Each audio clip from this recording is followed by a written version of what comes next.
Dr. Martin Davey, you're the author of the report Religious Approaches to Human Rights. What contribution have you found that religions can make to human rights legislation? I think there are four things that religion brings to the table when legislation about human rights is being considered. The first is that religion makes sense of why you'd have a legislation in the first place. In order to have a coherent framework for human rights, you have to have a concept of objective moral law.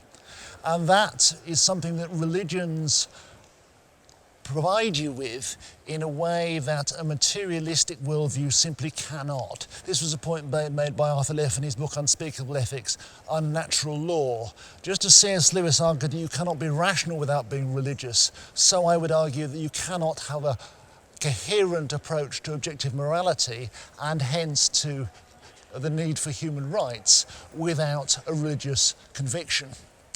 The second thing which religions bring to the table is their specific moral traditions and insights which contribute to the global discussion about human flourishing, which human rights legislation needs to reflect. So, for example, Roman Catholic moral theology has brought a particular concern for life and particularly for the life of the unborn child. And that's been a major contribution that they have made to human rights thinking. Thirdly, religions can remind people that actually the free exercise of religion is itself a crucial human right. Because if human beings are made to relate primarily and above all to God, they have to have the space to do that and thus have the space to pursue their own religious convictions and practices. And finally, what religion can help bring to the table is the promise of deliverance. There's no point in having legislation if it remains a dead letter. There needs to be buy-in. People generally need to support rights and put them into practice. And they do that best if they can do it out of their religious conviction. And so religion can help to deliver a flourishing human rights culture. So these are the four things that I think they bring to the table. Dr. Vinay Samuel, you commissioned this report. Will secular human rights not go the way of all other secular utopias and fail? Secular human rights has taken on to itself a huge burden of delivering a transformed, just society. And it has to not only have a moral framework, but it must also have a political program. It's not just a moral position, but it's also a political program. I believe that this is almost impossible to achieve without its partnership with religion. That's number one. Religions, it must partner religion rather than try to produce a moral framework on its own. The values and systems that will shape, that are at the heart of human rights and therefore human rights programs. So it must draw on religious traditions and draw on religions, and more particularly the Christian faith in this country, in order to be able to survive.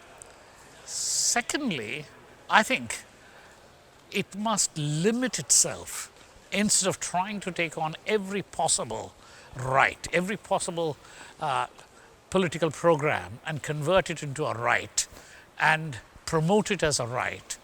It must focus primarily on those rights which it started with, negative rights, those that harm people, terrorize people, and therefore focus on religious freedom, focus on unjust treatment of people, rather than trying to promote positive rights, economic, social, developmental, and so on.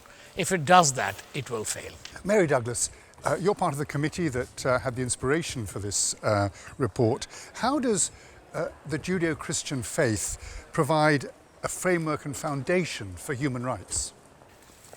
I'll answer first of all about the foundation and then the framework. So Before you look at human rights, you need to understand why it is that a human person is of value at all.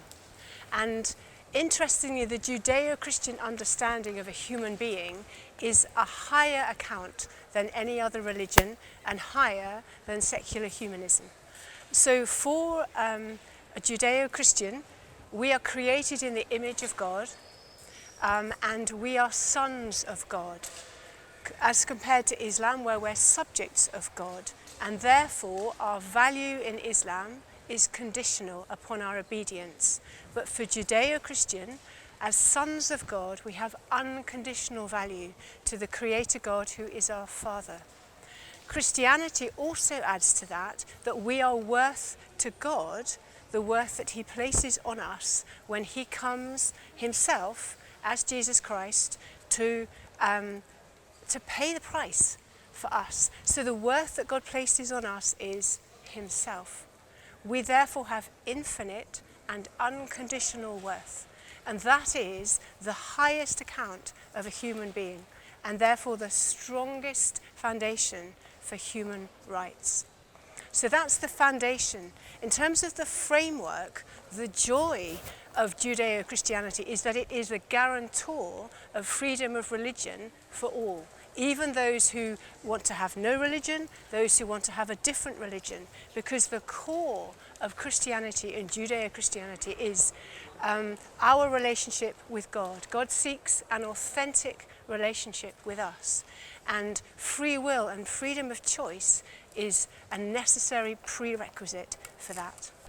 Ed Costello, you're chairman of Grassroots Conservatives, and you have inspired the production of this report as a contribution to the debate about a British Bill of Rights. What contribution do you think that it will make to the development of a British Bill of Rights?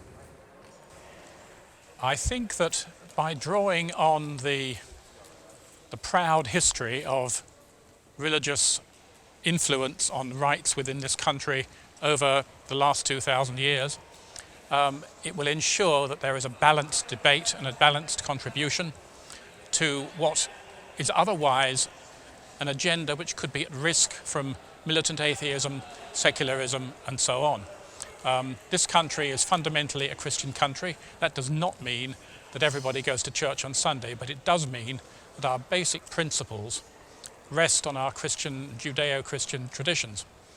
Therefore, we as Grassroots Conservatives felt that a report was needed because the debate so far as we saw it, was totally lacking in a contribution from that aspect. And indeed, now the report has been produced, we also find that so far nobody else has entered that particular fray. So we're in the clear, we are contributing to that debate. What we want to do is to make sure that all the MPs and the Lords who are involved in this Bill of Rights actually understand where we come from and hopefully where we're going. That would be my basic answer to your question. The report, Religious Approaches to Human Rights, can be ordered through Amazon and Kindle by looking for Religious Approaches to Human Rights by Martin Davey, and it can be ordered also through those systems to the Oxford Centre for Religion and Public Life, and it costs £10 with £2 for postage.